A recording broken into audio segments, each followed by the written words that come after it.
Bonjour à tous et bienvenue dans ce nouvel UFOdio. L'UFOdio, c'est de l'info UFO au format audio. Aujourd'hui, un nouvel article d'Avi Loeb. Oui, ce n'est pas très original, mais celui-là est vraiment excellent.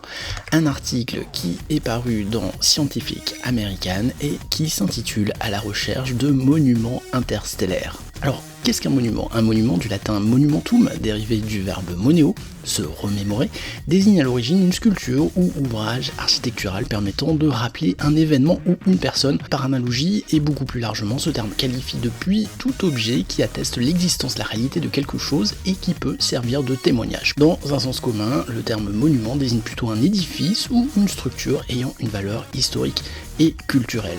D'ailleurs, à ce titre, nous vous conseillons le visionnage de l'interview du professeur Martin Sweetman par StarViews, une interview sur Göbekli Tepe et le culte de la comète, la théorie du professeur Sweetman étant que Göbekli Tepe a été érigé pour marquer un événement tragique, le crash d'une comète sur notre planète. C'est donc Julie qui va vous lire cet article d'Avi Loeb. Très bonne écoute. J'ai maintenant atteint un âge auquel mes anniversaires peuvent être considérés comme un compte à rebours jusqu'à la fin inéluctable. Nous vivons notre vie sans savoir quand cette fin viendra. Mais reconnaître son caractère inévitable nous encourage à construire des monuments de nos réalisations qui nous survivront. Bien sûr, notre ADN peut nous donner ce genre de longévité à travers nos enfants. Mais nous souhaitons souvent ajouter un sens au monde que nous laissons derrière nous, qui va au-delà de notre code génétique. Genèse 3.19 déclare: « À la sueur de ton front, tu mangeras ta nourriture jusqu'à ce que tu retournes à la terre, puisque c'est là que tu as été pris, car tu es poussière et tu retourneras à la poussière. » La seule personne qui a échappé à ce sort est Clyde Tombaugh, le découvreur de Pluton, dont certaines cendres sortent du système solaire à bord du vaisseau spatial New Horizons, mais ces cendres ne sont rien d'autre que de l'ADN brûlé sans contenu d'informations utiles. Il aurait été bien plus scientifique pour la NASA d'envoyer un enregistrement électronique de son génome, ou encore mieux, des cellules souches congelées. Mais pour le reste d'entre nous, nos restes physiques restent sur Terre, où nous nous retrouvons avec la question fondamentale de ce qu'il faut laisser derrière nous pour qu'on se souvienne de nous. Les habitants des grottes ont laissé des traces sur les parois de leurs grottes. Empereurs, rois, personnes fortunées et responsables universitaires ont laissé des statues ou des portraits qui préservent leur apparence physique. Les architectes ont créé des bâtiments, mais les meilleurs monuments ne sont pas physiques, ils sont plutôt de nature spirituelle. Les musiciens ont laissé derrière eux leurs compositions, les scientifiques leurs équations originales, les peintres leurs tableaux et les écrivains leurs histoires. Ces cerveaux vivent dans l'espace des idées abstraites, pas dans l'espace réel.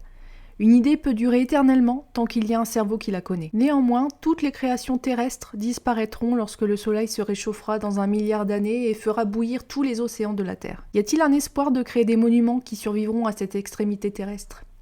La meilleure approche pourrait être de suivre les cendres de Tombaugh dans l'espace extraterrestre. Nos monuments les plus anciens pourraient être des reliques technologiques qui présentent une intelligence active supérieure à l'intelligence naturelle des humains. À savoir, ils pourraient être représentés par des équipements dotés d'intelligence artificielle. Imaginez un CubeSat compact équipé de l'intelligence artificielle et de l'impression 3D qui porte le flambeau de nos objectifs dans la vaste étendue de la Voie lactée.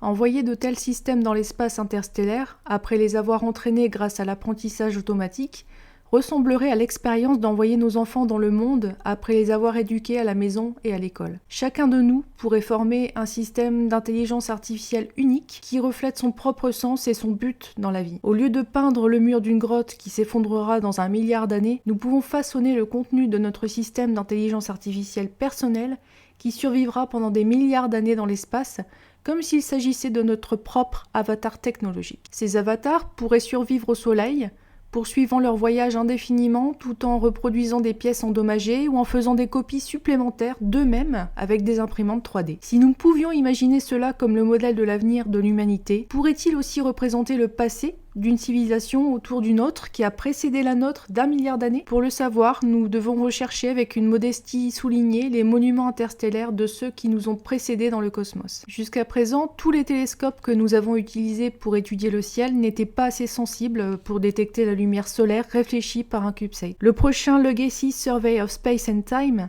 avec l'observatoire Vera C. Rubin, pourrait trouver de tels monuments.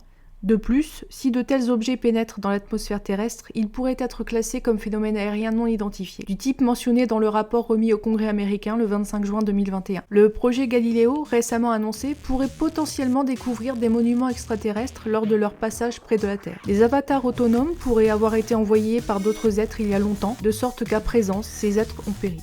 La découverte d'artefacts technologiques avancés procurera le même sentiment d'admiration que la découverte de peintures rupestres préhistoriques datant d'il y a 45 500 ans. Et trouver un dossier génétique d'accompagnement des expéditeurs à bord avec plus d'informations que les cendres de Tombaugh serait encore plus excitant.